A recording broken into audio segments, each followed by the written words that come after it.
Om Namah Shivaya, buenos días. Comenzamos leyendo Ramana Maharshi y la senda del conocimiento de sí mismo, capítulo 15, Los devotos, parte 2.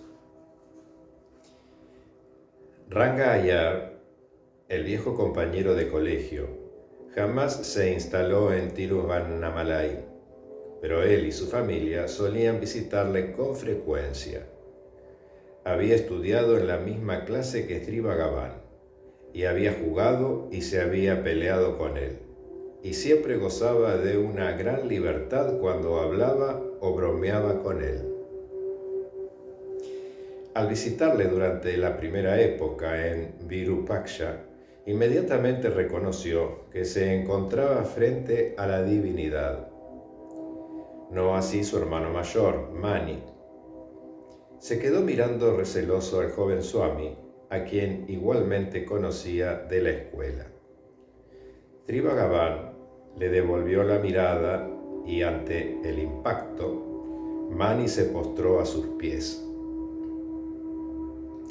A continuación también él se convirtió en un devoto. Uno de los hijos de Ranga Iyer escribió un largo poema en tamil celebrando la boda de Sri Bhagavan con el divino conocimiento. Una gran parte del Maharshi Gospel fue compilado de conversaciones con el refugiado polaco señor Friedman. Dos damas polacas eran personajes muy conocidos en el ashram. Cuando la señora Noye tuvo que regresar a América, de donde era oriunda, no pudo contener sus lágrimas. Sri Bhagavan la consoló. ¿Por qué lloras? Yo estaré contigo allá, donde tú vayas. Y esto es válido con respecto a todos los devotos de Sri Bhagavan. Siempre estaba con ellos. Si ellos le recordaban, él le recordaba a ellos. E incluso si ellos renegaban de él no los olvidaba. Y claro está, cuando así se lo decía a una persona, representaba una gran bendición para la misma. Mis tres hijos, los únicos niños europeos en Tiruvannamalai, eran unos fervientes devotos. Una noche, en diciembre de 1946, Sri Bhagavan inició a los dos mayores en la meditación. Y si sus esfuerzos por el describirlo fallan, lo mismo podemos decir también de personas mayores. Kitty, que tenía 10 años, escribió: Cuando estaba sentada en la sala aquella noche, Bhagavan me sonrió y yo cerré los ojos y empecé a meditar. Tan pronto como cerré los ojos, me sentí muy dichosa y tuve la sensación de que Bhagavan estaba muy cerca de mí y muy real, y que él estaba en mí. No era la misma sensación de cuando nos sentimos contentos y felices por algo.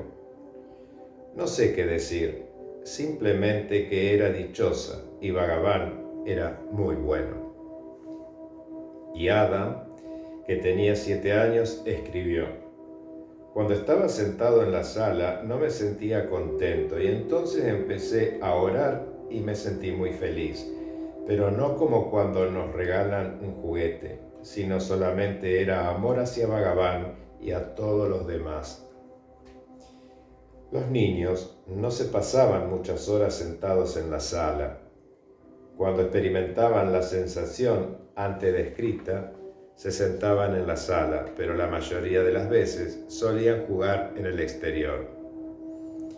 Cuando Frania, la hija menor, cumplió los 7 años, los otros dos hablaban con sus amigos y ella, que no tenía verdaderos amigos, pero que no quería estar sola, decía que el doctor Syed era el mejor amigo que ella tenía en el mundo. Se lo dijeron a Sri Bhagavan. ¿De verdad?, preguntó él con sincero interés. Y su madre le ha preguntado: ¿y Bhagavan? ¿Y qué?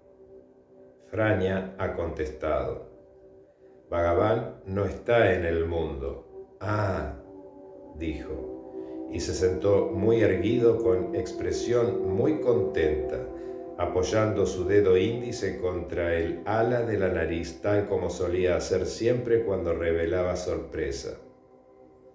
Tradujo la historia al tamil y la repitió a todos los que entraban en la sala. Más tarde, el doctor Syed le preguntó a la niña dónde estaba Bhagavan, si no estaba en el mundo, y ella le replicó: está en todas partes.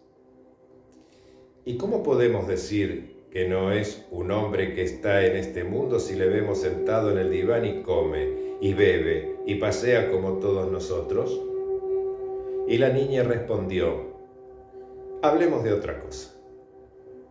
Y sin embargo, toda mención sobre los devotos es limitada, puesto que son muchos más los que deberían ser mencionados. Por ejemplo, eran muy pocos los que hablaban con mayor libertad con Sri Bhagavan que Devaraja Mudaliar o que Ramachandrik A, cuyo abuelo se había llevado por la fuerza al joven Sri Ramana a comer a su casa, la única casa en donde tomó alimento después de su llegada a Tiruvannamalai. Muchas hermosas fotografías de Sri Bhagavan, mostrando una increíble variedad de expresión, fueron tomadas por el doctor Krishnaswamy, que solía hacer ocasionales visitas desde Madrás. Algunos de los relatos más vívidos y más deliciosos de incidentes ocurridos en el ashram, que respira todo el encanto de la presencia de Sri Bhagavan, están contenidos en cartas escritas en Telugu por una dama devota, Nagamma, a su hermano Sastri, gerente de un banco en Madrás. Había otros devotos que solo en muy raras ocasiones o nunca hablaron con Sri Bhagavan. Había padres de familias que llegaban cuando disponían del tiempo libre y otros que después de sus primeras visitas se convertían en discípulos del maestro, aun cuando no en su presencia física, y otros que jamás le vieron, pero que recibieron su silenciosa iniciación a distancia.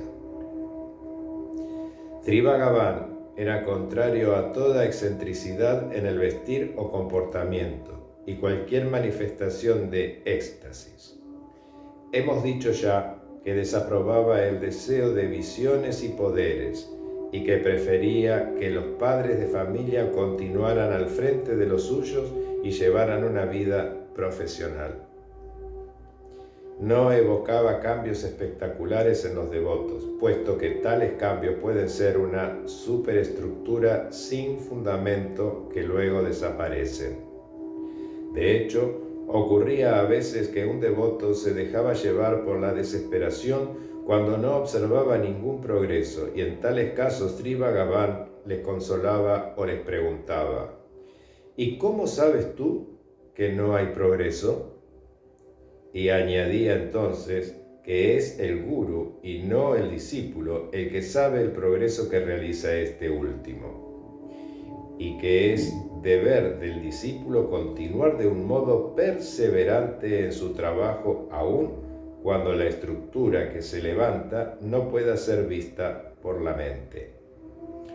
Un camino a veces difícil de seguir, pero el amor a los discípulos de Bhagavan y la amabilidad de su sonrisa lo hacían hermoso.